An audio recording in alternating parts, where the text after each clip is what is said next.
welcome back to another episode of T-10, the show with 10-minute takes on the future of education and healthcare. I'm your host, Tim Fitzpatrick. On today's episode of T-10, you'll hear from Todd Maddox, a well-known learning scientist and a longtime colleague of mine at Icona, and how his first career in academia and research led to insights that have unlocked the power of psychology and neurobiology in the private sector. This conversation is 6 years in the making and really captures the essence of why I'm so excited to have people like Todd channeling their expertise into education and training applications in healthcare. And if you're not tracking him already, head over to LinkedIn and follow Todd for a daily dose of research and all things learning science. Without further ado, please enjoy my conversation with Dr. Todd Maddox.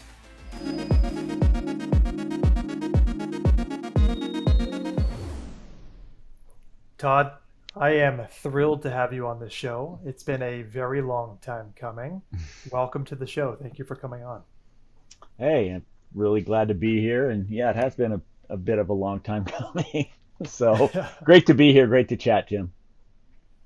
So this, this view of you is something that I've gotten used to over the last 5+ years. But I think for a lot of people listening and anyone who's paid attention to the Icona story in particular, or to you and your career path in the last 5-6 years, will likely recognize our names together, your name, and writing quite a bit about learning science. So if nothing else, I'm just really excited people will finally have a chance to know face and a name and kind of hear directly from you what it is you work on and why it is you play such an important role in helping companies like Icona do what we're trying to do. So I want to start by giving you a chance to share your background and kind of your path to working with startups nowadays in the healthcare space. And then if you could, how it is you think about in the context of learning science and the frameworks you've helped develop, what that kind of looks like. But let's start with your background and kind of how you came to be here today. Yeah, sure. Yes, I'm kind of on career number 2 is the way I look at this. I spent 25 years as an academic, so I got a PhD in psychology in the early 1990s, and I was all in on the academic route, so and the research route, I would say. So I was at Research One Universities, spent almost 20 years at the University of Texas at Austin, where I was in the psychology department, obviously. But what I studied was essentially how the brain learns. So we often talk about learning and education and training, and how does the brain do that? And does the brain learn information the same as it learns how to do things? And the answer is very, very different. Completely different neural systems, completely different neurotransmitters, completely different operating characteristics. And so, just like really interesting, fascinating stuff. Did a ton of basic science research. I was kind of a workaholic, so kind of been that way for a long time. So I was quite successful, got grants, wrote lots of papers, trained lots of students, gave lots of presentations, all that kind of stuff. And it's awesome.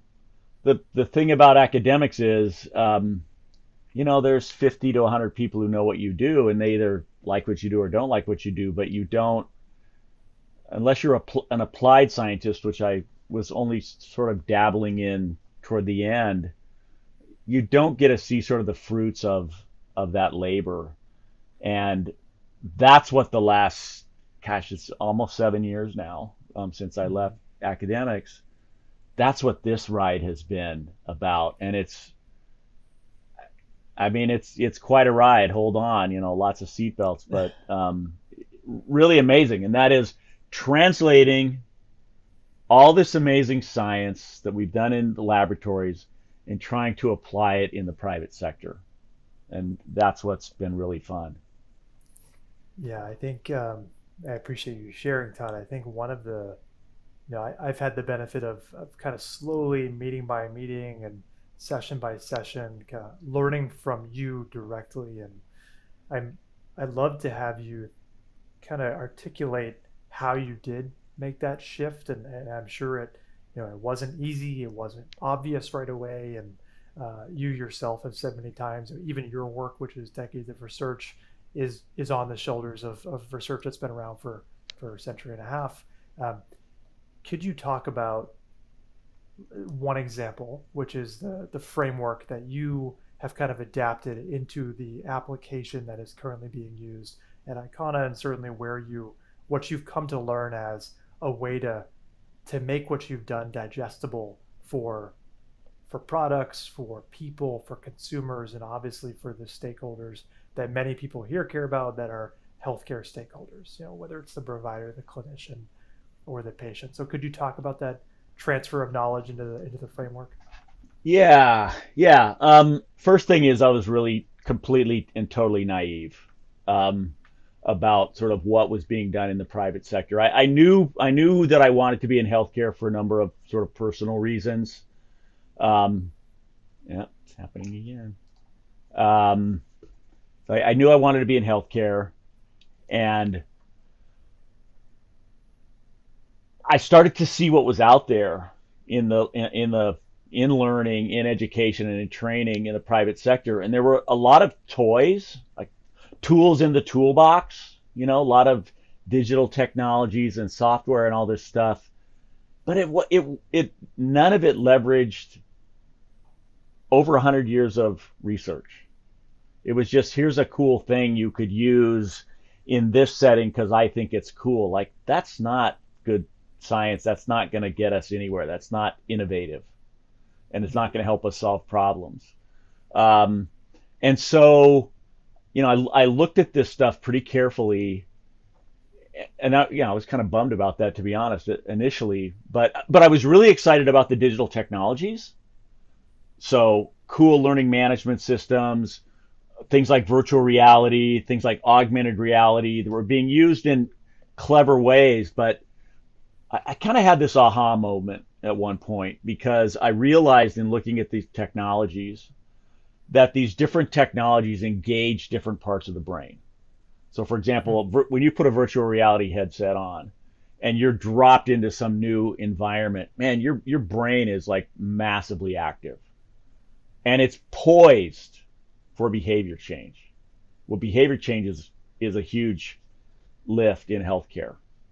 On the other hand, a mobile device can present information to you, but you need to know how the brain brings information in order to deliver that content effectively. And there was nobody really delivering content in a systematic scientific way. So in thinking that through and in talking with people in the private sector and, just full disclosure, all the conversations that you and I have had over the last 6 years really helped me sort of hone in on a pretty simple framework, a simple 3-step framework that will help us determine what digital technology to use in what learning setting. So, for example, step 1 is what is it that you want a patient to learn? Or what is it that you want a provider to learn? Is it facts and figures, structure and function of the kidney? What is diabetes? Knowledge. So is it that, or is it, I want you to get a feel for what it's like to be on dialysis at your house instead of in a clinic. I don't want you to just think about the fact that you have to stick yourself with a needle. You need to think about that, and we need you to think through that, but I want you to think about what your life could be like, and I want you to think about and understand that through experience. Or do I need to train you how to use some medical device that's complicated, like a home dialysis machine? Then, so what is the problem? Is it facts and figures, familiarization, or actual behavior change? Once I know what the problem is, I then know what brain regions need to be activated, what learning needs to occur, what systems in the brain need to be modified. Then I know what digital technology, step 3 is, what digital technology engages those relevant brain centers. This is very high level. A basic scientist could come in here and, complain about it, and that's fine. The devil's in the details, but at this highest level, this works really well. So if I want to familiarize a dialysis patient with what it's like to go home, I'm going to drop them in a 360 video environment with somebody who's done that. And with the headset on, I'm looking around and I see their machine over there and I see their supplies over here. And they're telling me that they had fears. And I'm going, wow, I have those same fears. And they're telling me how they overcame them. They're telling me how their life is now different and how the quality of life is better. And I go, okay, maybe that's worth learning more about. I'm interested in learning more. Whereas you're not going to get that by reading a PDF about what home dialysis is. It's just not going to work. Um, on the other Or hand, if watching a please, video, for example, right? or So, even what, one of the questions we get often is, okay, I hear you, but why can't you just watch a YouTube video? So if you could, I want to make sure you touch on what are those regions or systems in the brain, right? You mentioned yeah, there are different systems, they have different operating characteristics. At a high level, what are those symptoms so that we can then maybe talk about how the digital technologies then tap into those systems? yeah, great point, Tim. I mean, there's basically four systems. So one is a cognitive system. If you ask your grandmother what education and learning is about, or anybody off the street, they're going to be thinking about cognitive, reading a textbook and memorizing stuff. That's the cognitive system. That's the prefrontal cortex right behind your forehead. There's the experiential learning system. The experiential learning system is basically your sensory and your perceptual representation regions. And with respect to the example about walking a mile in the shoes of a home dialysis patient, that's the one that's key. You've got the sense of immersion, the sense of I'm somewhere else, the sense of presence. You get that sense because the back of your brain, the sides of your brain, the top of your brain, all these sensory and perceptual representation regions are active. So we call that the experiential learning center. Then there's an emotional center. These are limbic structures, and a lot of people know about the amygdala. So getting people motivated, getting them engaged. And then finally, there are behavioral learning centers. This is literally where the brain learns the muscle movements in order to make something work. I often talk about it's one thing to know what you need to do, it's another thing to know how to do it. And they're totally distinct because it's different brain systems. So cognitive, experiential, emotional, and behavioral learning centers. And Right. to your comment about the watching a video is two dimensional. It's dynamic, but it's two dimensional and it's not immersive. I'm not saying it's not effective, but it's not even close to as effective, again, for a familiarization type problem, than putting on a VR device, looking around, and the environment in front of you is changing, which tells your brain, I am somewhere else. I am immersed. I am here, wherever that is. And then all these centers are engaged in synchrony, and you walk away from that experience changed. And you know, that's really key. And I get that question all the time too. How's this different from a mobile Mhm. app or a video? Like, it's hugely different because of the way these devices, in particular VR in this example, broadly engages so many parts of the brain. It's really unique digital technology in that sense.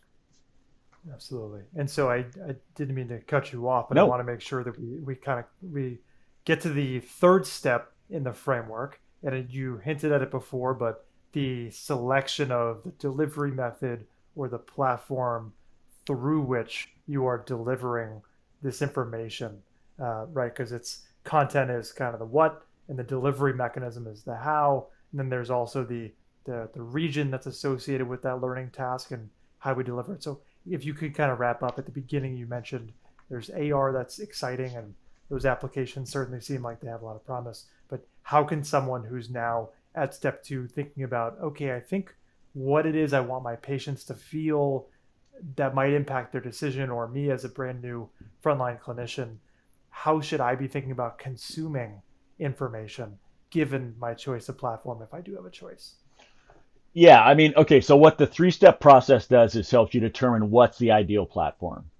Okay, now that doesn't mean that other platforms aren't useful. So let's take, for example, and frankly, if the problem you're trying to solve is something like, I need to learn how to use a home dialysis machine, you're going to use computer-based learning platforms you're probably going to use passive 360 video, and you're going to use real-time feedback driven augmented reality, right? And you might use those in an interesting sequence. So it is a little bit more complicated, but but I keep going back to the familiarization one because it's one that is so critical, and we've done some work on this. Getting people to understand what home dialysis is like, you just can't get that from reading a story, or frankly reading about the machine and the steps that you have to follow. You're not going to get it. You're going to get it by experiencing it, right? So step 3 is, so these various digital technologies, we know that they engage particular brain centers. So a standard learning management system, or delivering content via mobile or a computer, that's going to engage the cognitive system. And if you just need to store and learn facts and figures, okay, if your task is facts and figure learning, you need to engage the cognitive system, then you should do that with a computer-based platform. But it needs to be delivered in a way that's friendly to the brain, and that's the one piece we haven't really talked a lot about, because the cognitive system has constraints. Like, it's constrained by working memory. We can't remember 100 things at one time. It's constrained by attention. So, and this is where those tools have failed. They present all this content and even market it as, look, you have all this content available to you. Isn't this wonderful? Like, no, that's not wonderful. You need to deliver the content to me in a way that's going to work for my brain, because I don't know what works for my brain. In fact, what I think works for my brain usually is wrong.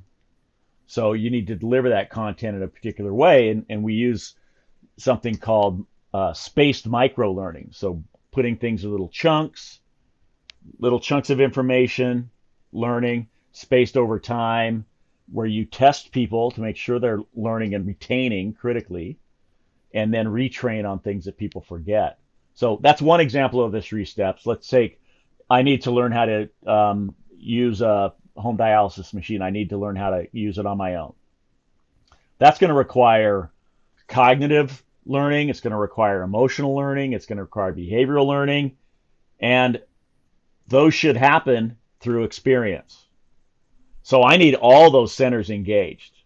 So how can I do that? Well, if I have a high quality interactive virtual reality tool where I'm getting immediate feedback, that's going to get me a long way, toward learning that. Or it could be an augmented reality tool where, I'm using like an iPad, and I've got a virtual machine in front of me, and it's walking me through the steps that I need to follow. Right now, that's not sticking. You're not sticking yourself with a needle and stuff, so it's not the full suite, but it's going to get you a long way toward actually learning that. So what's the problem I need to solve? What brain regions need to be activated? And then what digital technology activates those brain regions most effectively? Excellent. Yeah, thanks, Todd. This is great. I think to kind of close the loop with a lot of the conversations I've had on this show with other clinicians and people who are thinking about training programs, education programs at scale. And it's not realistic, I don't think, from conversations to think that all of these new novel tools will suddenly sweep in and replace the status quo or change or disrupt. I think that's a common word we hear in technology, but it is not a realistic expectation in healthcare.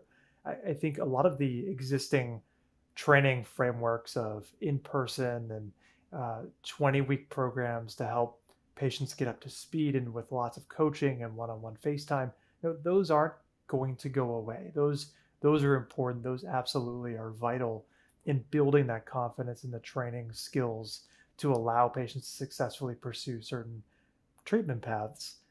But the opportunity to introduce these tools, perhaps one at a time, to test them, to show that it can help you get there faster, to raise the bar on things like knowledge transfer or retention of knowledge, confidence, reduce anxiety. I mean, those are the kinds of things where I know you and I talk frequently about, we're constantly asking questions around, because those are the things that I think will be near term applicable that people will be able to relate to say, yeah, these are absolutely the challenges that we hear from patients. And what if we had tools that could engage them from an emotional standpoint or perspective? So I appreciate you sharing the totality of the approach, even though it's simple.